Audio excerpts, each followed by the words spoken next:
Et bientôt, la Terre comptera 7 milliards d'habitants. Et l'homme type qui incarne le mieux la race humaine en 2011 serait un homme de 28 ans issu de l'ethnie chinoise des Han, la plus nombreuse dans le pays.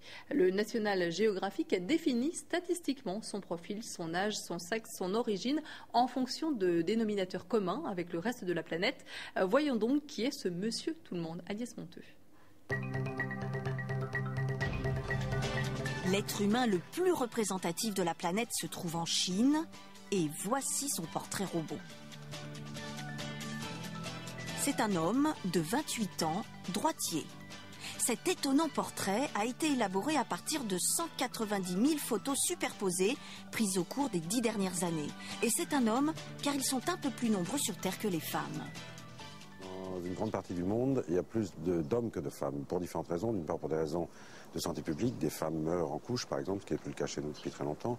Et d'autre part, vous savez qu'il y a une sélection plus ou moins artificielle en Asie, en Inde et en Chine en particulier, puisque les familles préfèrent avoir des enfants, des garçons.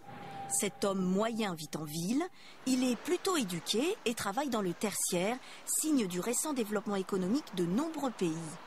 Il gagne 961 € par mois, possède un téléphone portable, mais pas de compte bancaire, et il vivra jusqu'à 69 ans. Un portrait assez éloigné du français moyen, car déjà c'est une femme de 40 ans qui gagne 2753 € par mois et vivra 82 ans.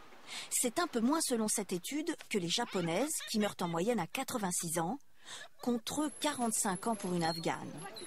Et d'ici une trentaine d'années, ce portrait devrait complètement changer. Avec la politique de l'enfant unique, les Chinois ne seront plus les plus nombreux sur Terre.